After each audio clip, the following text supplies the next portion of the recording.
Alright folks, next installment. Lower A-arms are extended 3 inches. 3 inches. Got my CV boot protectors back on. The plastic's got to go back on. But top A-arms, bottom A-arms are both extended. Tie rod ends, I got them cut. I got the extensions here, just getting ready to weld them in because they've got to be welded in. 3 inches. And then last but not least, axles. And these axles, they don't look like they're very heavy duty, but that little 3/4 inch diameter right there is harder than the hubs of hell. I can't cut it with a hacksaw. I have to use a diamond wheel. Diamond wheel cuts it in two. I've got DOM 120 thousandths wall. Actually, this isn't 120. This is 155 thousandths DOM, which is going to extend my axles 3 inches.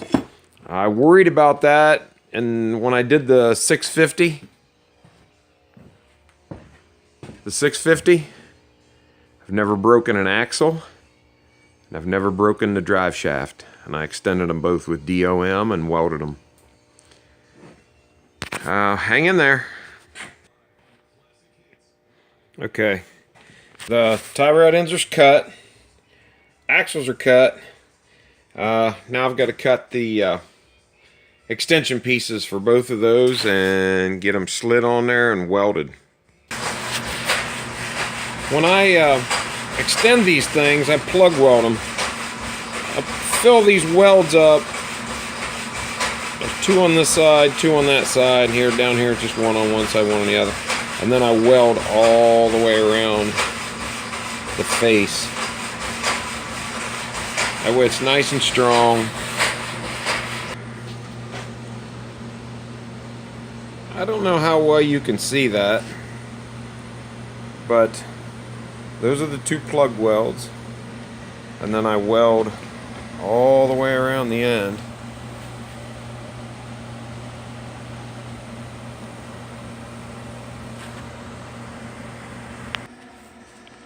Alright, there, the tie rods are done, and I cut my axles, but I cut the DOM 9 inches. I was thinking I was going to be able to slide 3 inches on, 3 inches on, and then 3 inches of extension. But, as it turns out, they're going to stop right there at that thing, that flared out section, which is actually 2.5. So I'm gonna lose. I gotta lose an inch. I gotta lose an inch off of these 2.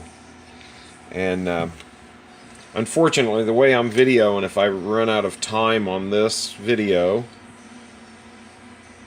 it won't. The axles won't be finished on this one. Maybe. We'll see. I get them in the saw, cut an inch off each one, and try to get them welded up and show you what they look like welded. Whoa, if I haven't timed out yet, I got this one cut down. I'm getting ready to drill my plug weld holes. Put some 1/4 inch plug weld holes on both sides, and then I'll weld around the outside. And I weld these a little bit different than I do the tie rods. I weld about 1/2 inch and then I stop. I come over here and weld about 1/2 inch and I stop. I let it get all the way to ambient temperature in the room. Then I flip them 180 degrees. I weld another 1/2 inch. Another 1/2 inch. Let it cool. I don't want to put a lot of heat into these axles because I don't know what I'm going to do to the temper or the case hardening. And I did this on the Honda, and I'm going to do this on the Kawasaki, because I told you before I haven't broken an axle yet, so try not to expose them to too much heat. Keeps them from breaking. Alright, I got the axles all made up. Video's still hanging in there.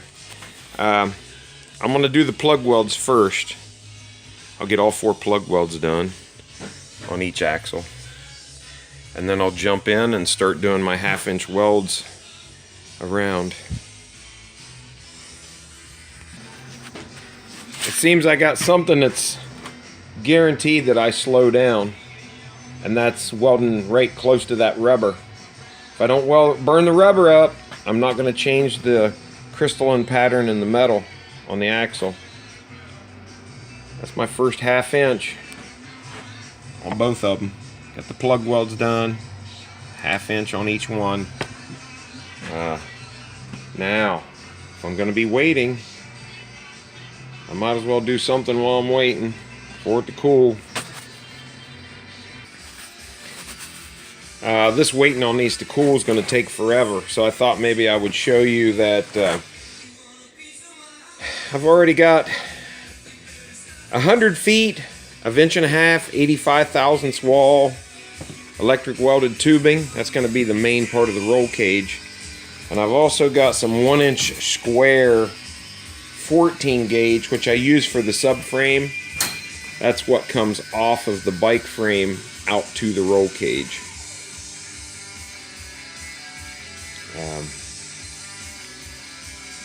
The plan is as soon as I get this width done, I'll do a couple test drives and make sure I didn't screw up the steering geometry any, which I shouldn't have if my measurements and everything are right.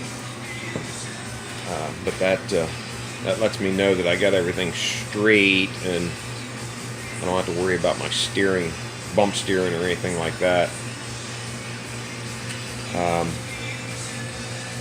I also ordered in brand new A-arm bushings, front and rear. They came. The only thing I seen that was worn out on this bike was the inner A-arm bushings. The ball joints on the outside were fine. The wheel bearings were fine. Tie rod ends, they were good. I am gonna pull the steering stem up out of there because there's a little bit of slop in the bottom steering stem bearing, and I've probably got a bearing here for that. I think it's probably a standard bearing, probably the same as I don't know, like a spindle bearing. I think that's what I put in the 650 brute force, was an outer spindle bearing for like a 400EX. Same seal and everything. I'm getting long on this video. I'm going to get back to welding those axles and then I'll get back with you on the next one.